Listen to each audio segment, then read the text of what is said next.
बिस्मिल्लाहिर्रहमानिर्रहीम। अस्सलाम वालेकुम नाज़रीन। मैं हूं अमशरी आरिफ हमीद भट्टी, लाहौर पाकिस्तान से अहम तरीन खबरों के साथ। नाज़रीन, ईरान पर इसराइल और अमेरिका के हमले के बाद अब डोनाल्ड ट्रंप के बदलते बयानात और खित्ते की सूरत हाल में ऐसा लगता है कि रशिया और चीन और पाकिस्तान के इन होने पर अब डोनाल्ड ट्रंप अमेरिकन प्रेसिडेंट भागने की रास्ता अख्तियार कर रहा है। उसकी जो ख्वाहिश थी कि ईरान पसपाई करे, वो नाकाम हो गई बाशगाफ लफ्जों में। ईरान के ताबड़तोड़ इसराइल पर गुज़श्ता रोज हमले बदकिस्मती थे। एक इस्लामी मुल्क दुबई, सऊदी अरब पर भी हमले हो रहे हैं। ईरान का कहना है कि अगर मिडल ईस्ट खलीजी ममालिक उनको अपनी अमेरिका को बेस ना दे तो करेगा। दूसरी तरफ अबनाया हरमस पर अभी तक अमेरिका एक पानी का एक ऑयल का कतरा भी नहीं निकाल सका, और ईरान ने कहा कि अगर इन्होंने ताकत का इस्तेमाल किया तो दर भरपूर ताकत। दूसरी तरफ पाकिस्तान के सुप्रीम कोर्ट बार के साबिक सदर 80 साल एतजाज अहसन, जो एक डिक्शनरी की रखते हैं, वो भी इमरान खान से अल कादर केस में रिलीफ तो दूर की बात, उन्हें डेट भी ना मिली। क्या मौजूदा निज़ाम इमरान खान को जेल में रख के अपने मकासद पूरे कर रहा है? बादुल नजर में नाकामी उनके मुंह पर लिखी है। अवामी मकबूलियत का वाहिद लीडर जिसकी दुनिया में एक आवाज है, उसे जेल में रखकर हुक्मरान अपने लिए रसवाई और बदनामी के सिवा कुछ नहीं दे रहे। गुज़श्ता रोज 190 मिलियन केस अदालत में पेश ना होने पर प्रोसिक्यूटर को अदालत की जानिब से 1 लाख रुपया जुर्माना कर दिया गया। इस्लामाबाद हाई कोर्ट ने 190 मिलियन के बानी पेश पे चेयरमैन पाकिस्तान तरीके इंसाफ इमरान खान और इनकी अलिया बुशरा बीबी की सजा मुतली की दरखास्तों की समाअत में पेशरफ्त ना होने पर नैब के प्रोसिक्यूटर को 1 रुपया जुर्माना किया और केस की समाअत मुलतवी कर दी। और इस पर एतजाज ऐसा ने सख्त एहतजाज किया। खवातीन हो, सजा की सस्पेंशन हो, रमजानुल मुबारक हो, तो अमूमन डिक्टेटरों के दौर में भी अदालतों के ये रवैये नहीं जो आजकल देखे जा रहे हैं। इस पर एतजाज ऐसा सलमान अकरम राजा और आईनी माहिरीन ने अदालतों की इस बेतुकीरी पर इसकी वजह 26वीं और 27वीं तरमीम करार दिया है। जबकि अगर अदालतों में अगर इमरान खान के केस सुने जाते हैं तो फौरी तौर पर उनकी जमानत यकीनी है। नाज़रीन, गुज़श्ता रोज इस्लामाबाद हाई कोर्ट के चीफ जस्टिस जो 15वें नंबर पे थे, सरफराज डोगर और जस्टिस मोहम्मद आसफ और मुश्तमिल 2 रुकनी बेंच ने समाअत की। अदालत ने नैब के जानिब से दायर मुतफरका दरख्वास्त पर बानी पीटीआई को नोटिस भी जारी कर दी और अदालत ने केस की समाअत मजीद मुलतवी कर दी और तारीख तक ना दी। इसे सलमान अकरम राजा और एतजाज अहसन कहते हैं। हमने तस्यातरीन दौरों में भी ये देखा। ये एतजाज अहसन वो है जिन्होंने अदलिया को आजादी दिलवाई। इफ्तिखार चौधरी जो बहाल सारी उम्र ना होते अगर एतजाज अहसन और वुकरा बरादरी और साहवी फ्रंट पे ना आते। सियासतदान तो मुल्क से भागे हुए थे, चाहे पीपल्स पार्टी की क्यादत और नून लीग की। लेकिन आज 80 साल एतजाज बीमारी की हालत में भी तारीख ना लेकर और कई देर तक, काफी देर तक उनके सुप्रीम हाई कोर्ट के जज साहब ने अपने सेक्रेटरी से उनकी मुलाकात हुई, उन्होंने एहतजाज किया। नाज़रीन, केस की समाअत देर ना दी, जिसके बाद बेंच में उठकर चीफ जस्टिस साहब चले गए, जबकि बैरिस्टर एतजाज अहसन और सलमान अकरम राजा और इमरान खान की बहनें इस्लामाबाद हाई कोर्ट के सेक्रेटरी ऑफिस के बाहर मौजूद रही। इनका कहना था कि हमें आइंदा की तारीख के हवाले से बात करनी है। बाद में इमरान खान की बहनें चीफ जस्टिस के सेक्रेटरी ऑफिस से चली गई और डेट ना मिली। तो जिस मुल्क में अदालतें इतनी बेतुकीर हो, वज़ारे राय पर पाबंदी हो, क्या वो मुल्क ईरान और इसराइल जंग में कोई किरदार अदा कर सकता है जो अपने शहरियों को इंसानी हकूक पर अदालती इंसाफ नहीं दे रहा, बोलने का हक नहीं दे रहा? हमारे हुक्मरानों को सोचना होगा कि इक़्तिदार की कुर्सी जब उनके नीचे से खिसकेगी तो फिर वो एहतसाब के एजेंडे में आएंगे, तो इन्हीं अदालतों से इंसाफ लेना होगा। इनकी बेतुकीरी ना करें। यही अदलिया आवाज़ हक बुलंद करेगी। इदारे राय पर पाबंदी इनके लिए अच्छा नहीं है।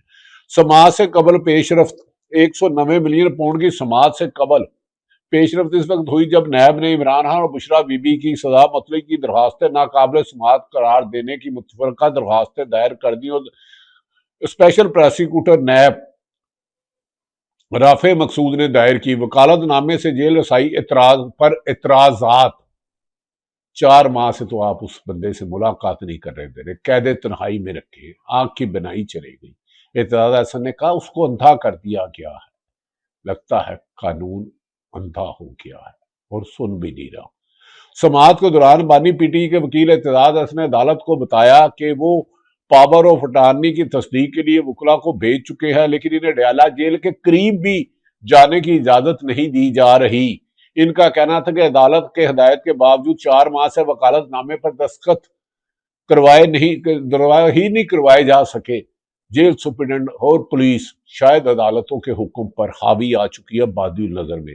चीफ जस्टिस ने रिमार्क्स दिए कि आमतौर पर सुप्रिटेंडेंट जेल के पास भेजा गया वकालतनामा दस्तखत करा दिया जाता है। इस पर एतजाज अहसन ने मौक़िफ़ अख्तियार किया कि इंतजामिया अदालतों के हुक्मात को नजरअंदाज कर रही है और ये मामूल है और अदालतों की तौहीन अदालत भी नहीं की जा रही। बैरिस्टर एतजाज अहसन ने कहा कि मैंने वकालतनामा इमरान खान की तस्दीक करवाने के लिए खोसा साहब को भिजवाया, जबकि वकालतनामा के हसूल के लिए मुझे अडयाला जेल के करीब भी नहीं जाने देते। कल अदालत ने एडवोकेट जनरल को हदायत की कि वकालतनामा दस्तखत करवा दे, लेकिन ये किसी को अदालत को नहीं मानते। इस मुल्क में इंसानी हकूक को नहीं मानते, 1973 के आइन को नहीं मानते, सुप्रीम कोर्ट को नहीं मानते, तो क्या ये मुल्क कायदे आजम का मुल्क है? यहाँ चंद शख्सियात की जिद अना और तकब्बर की भेंट चढ़ा। सजा मुतलक पर फौरी समाअत की इस्तदा इमरान खान के वकील सलमान सफदर ने अदालत से इस्तदा की कि सजा मुतलक की दरखास्तें 14 माह से समाअत के लिए मुकर्रर हुई हैं, इसलिए इस केस में मजीद अल्तवा ना दिया जाए, अदालत ने दलाइल सुनकर फैसला करे। उन्होंने मौक़िफ़ अख्तियार किया कि नैब इस मामले में बार बार अल्तवा मांग चुकी है और आज प्रोसिक्यूटर अदालत में मौजूद नहीं। सलमान सफदर ने कहा कि अगर अदालत की मामलत नहीं करना चाहते, बैरिस्टर सलमान सफदर ने कहा रमजान का आखिरी अशरा शुरू हो चुका है, ईद सर पर है, जबकि खवातीन के लिए हमेशा आपने नरम रवैया रखा, यानी कि अदालतों ने। बैरिस्टर सलमान सफदर ने कहा मेरे मौक्कल की मुझे हदायत नहीं है कि मैं मेडिकल ग्राउंड पर दलाइल दूं। उन्होंने कहा कि सिर्फ समाअत मांग रहे हैं, नतीजा नहीं मांग रहे। बैरिस्टर सलमान सफदर ने अदालत को बैरिस्टर एतजाज अहसन आज तशरीफ लाए हैं, जिस पर चीफ जस्टिस राज डोगर ने कहा कि बहुत शुक्रिया बैरिस्टर एतजाज साहब तशरीफ लाए, लेकिन तारीख नहीं दी। इसका मतलब है शायद फैसले कहीं और हो रहे हैं। नए प्रोसिक्यूटर ने कहा मुतलका दरखास्त दी कि सजा मुतलक की नाकाबिल समाअत है, केस में दलाइल देने के लिए तैयार है। कैद तन्हाई सेहत का मामला समाअत के दौरान एतजाज अहसन ने मौका अख्तियार किया कि बानी पीटीआई को 65 दिन तक कैद तन्हाई में रखा गया। इस दौरान ना खानदान से मुलाकात की इजाजत दी गई, ना वकला से। इनके मुताबिक इसी अरसे में इनकी आंख का मसला पैदा हुआ और उन्होंने अदालत से दरख्वास्त की कि कैद तन्हाई के खिलाफ एक वादिया फैसला दिया जाए जिसे आने वाली नस्लें याद रखें, लेकिन वो शायद जज ही नहीं रहे। नैब का मौका प्रोसिक्यूटर ने बताया दायरा एक मुतरफा दरख्वास्त दायर की है। नाज़रीन, ऐसा लगता है कि हुक्मरान मुल्क में इंसाफ को खत्म कर चुके हैं। इस पर इमरान खान की मशीरा अलीमा खान, इमरान खान की बहन, जिन्हें आखिरी मुलाकात 3 महीने से नहीं होने दी गई, उन्होंने कहा एतजाज अहसन खुद आए हैं, हमारी इनकी फैमिली के साथ बहुत करीबी तल्लुकात हैं, जमान पार्क में 50-60 साल से हमसाए हैं, मैं दिल से इनका शुक्रिया अदा करती हूँ। हालांकि इनकी तबीयत 80 साल बुजुर्ग, तबीयत नासाज, डॉक्टरों ने बेड रेस्ट का कहा है, लेकिन अदालतों से वो तारीख नहीं ले सके। ये वही एतजाज अहसन है कि अगर ना होते तो ना इफ्तिखार चौधरी बहाल होते और मुशर्रफ तौर में इनकी कुर्बानियां, सहाफ़ियों की कुर्बानियां सुनहरे हरफों में लिखी जाएगी। लेकिन आज उसी एतजाज अहसन को, सलमान राजा को, अदालतों से इंसाफ नहीं मिल रहा। एतजाज अहसन ने इमरान खान की आग के लिए खास तौर पर चीफ जस्टिस इस्लामाबाद के सामने पेश हुए। हम दिल से खुश हुए हैं कि आज चीफ जस्टिस के सामने एतजाज अहसन ने चीफ जस्टिस के सेक्रेटरी के ऑफिस में धरना दे दिया कि जब तक चीफ जस्टिस मुलाकात नहीं कराएंगे यहाँ से नहीं जाऊंगा। तो मुझे याद है कि इफ्तिखार चौधरी जब उन मुशर्रफ ने उतारा तो एतजाज अहसन के बगैर एक पाँव नहीं उठाते थे, और कई जज साहबान 7 तारीख में इस्लामाबाद लाहौर हाई कोर्ट में मुझे वो कवरेज कर रहे थे। वो भी याद है 2007 की बात, और आज उसी एतजाज अहसन की। इस मौके पर सेनेटर कानूनदान Aitzaz Ahsan, supreme court bar के साबिक सदर 80 साल एतजाज अहसन ने कहा चीफ जस्टिस सरफराज डोगर से मेरी मुलाकात हुई, बहुत सी बातों पर इतफाक हो गया, वो ऐलानात हाई कोर्ट की जानिब से किए जाएंगे, वो پریس ریلیز کی صورت میں جیسے بھی ہوں، چیف جسٹس سرفراز لوگوں نے ہمیں ملاقات میں عمران خان کیس کی تاریخ دے دی ہے، ہائی کورٹ تاریخ کا اعلان کرے گی، کب کرے گی یہ وقت ہی بتائے گا۔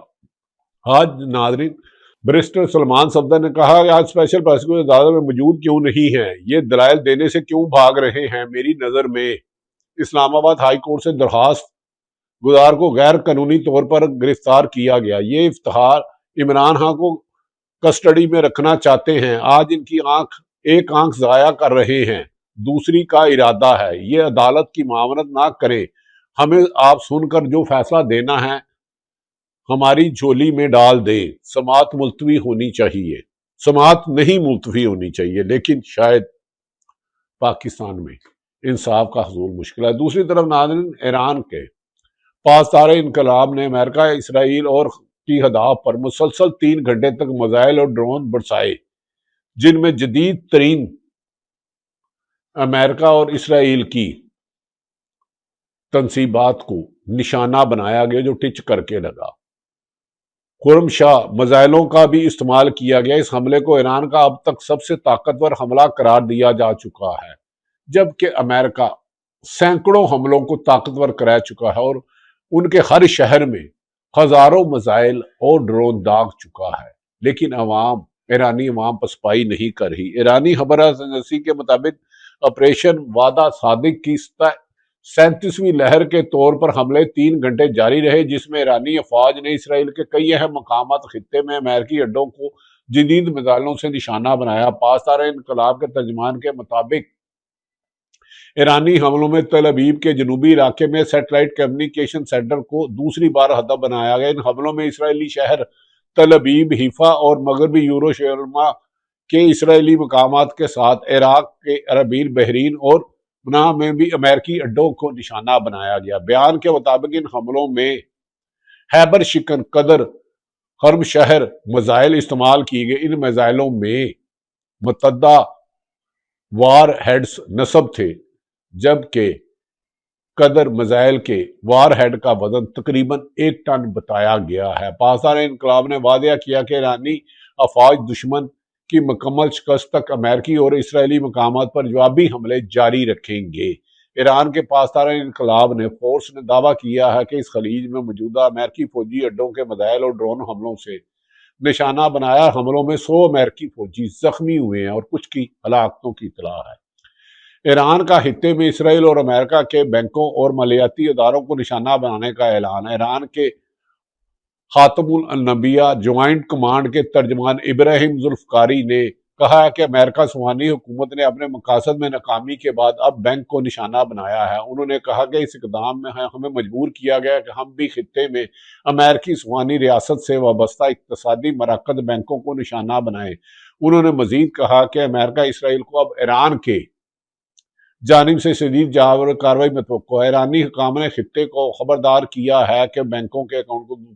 دوسری طرف ناظرین، امریکہ کے ڈونلڈ ٹرمپ کو ان کے Washington Post, Wall Street, New York Time اور میڈیا اور سینیٹروں نے ان کیمرہ بریفنگ کے بعد کہا ہے کہ ڈونلڈ ٹرمپ نے امریکہ کو اس جنگ میں دھکیل دیا جو اس کی جنگ ہی نہیں، اور اب طریقے کے ساتھ اس جنگ کو ختم کرے۔ اس میں رشیا کا اور چین کا اہم کردار ہے۔ پیوٹن اور رشیا کے وزارت نے امریکہ، ایران اور دیگر ممالک سے کیا اور خلیجی ممالک سے بھی رابطے کیے ہیں کہ اسلامی ممالک ایک پیج پر آ جائیں، اور ایران کو بھی چاہیے کہ وہ اسلامی ممالک سعودی عرب ہو، دبئی ہو، ابوظہبی ہو، مصر ہو، قطر ہو، ان پر حملے نہ کرے، جبکہ ایران کا موقف ہے کہ ان کی سرزمین خلیجی ممالک کی امریکہ کو جو ایئر بیس دی ہیں وہاں پر حملے کیے جا رہے ہیں۔ ایرانی اس موقع پر ڈونلڈ ٹرمپ نے کہا ہے کہ ہم اسے برباد کر دیں گے، لیکن یہ ڈونلڈ ٹرمپ کے ہزار دعوے ہیں۔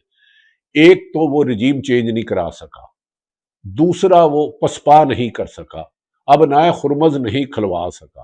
ایران کی بہت بڑی تباہیوں نے ایران کی عوام کو ایک کر دیا، جو امریکہ کی ناکامی کی زندہ ثبوت ہے۔ ایرانی صدر مسعود پزشکیان کے بیٹے نے دعویٰ کیا کہ ایران کے نئے امیر اعلیٰ مجتبی خامنئی کے زخمی ہونے کی اطلاعات میں تاہم وہ محفوظ ہیں۔ یوسف پزشکیان کی جانب سے ٹیلی گرام پر جاری پیغام میں کہا گیا ہے کہ انہیں بھی ایسی اطلاعات ملی ہیں کہ نئے رہبر اللہ زخمی ہیں۔ میں نے متعدد دوستوں سے پوچھا جن کے رابطے، ان کا کہنا ہے کہ خدا کے فضل سے وہ محفوظ ہیں، پریشانی کی کوئی بات نہیں۔ خیال رہے کہ اس سے قبل بی بی سی نے خبر دی تھی کہ رہبر اعلیٰ منتخب ہونے کے بعد مجتبیٰ خامنئی منظر عام پر نہیں آئے۔ مجتبیٰ ہونے کے والدہ علی خامنئی امریکی اور اسرائیلی حملوں میں ہلاکت کے بعد ان کی بیوی، ان کی بیٹی، ان کا داماد اور نواسی بھی جا چکے ہیں۔ خطے میں بدلتی ہوئی اس جنگ کو رشیا اور چین میدان میں ہیں، اور انہوں نے کہا کہ دنیا میں کسی ایک ملک کو اجازت نہیں دی جا سکتی وہ بین القوانین کی خلاف ورزی کرتے ہوئے پوری دنیا کو جنگ میں دھکیلے، جبکہ پاکستان میں ایک ہی اطلاع ہے کہ پاکستان تحریک انصاف عمران خان کو ریلیف عدالتوں سے نہیں، پرامن احتجاج سے ملے گا، انٹرنیشنل دباؤ سے ملے گا۔ اگر 80 سالہ بزرگ جس کی وجہ سے آج عدلیہ کا مقام ہے، ارتداد احسن عدالت سے ریلیف نہیں ہو سکے تو 25 کروڑ عوام کو عدالتوں سے کیسا ریلیف ملے گا؟ اپنی کمنٹ سیکشن میں رائے ضرور دیجیے گا۔ ناظرین، اپنے کمنٹ سیکشن میں وی لاگ پر رائے دیجیے گا، اس سے ہمیں آپ تک حقائق پہنچانے میں آسانی پہنچتی ہے۔ اللہ تعالیٰ پاکستان کا حامی و ناصر ہو۔ پاکستان زندہ باد۔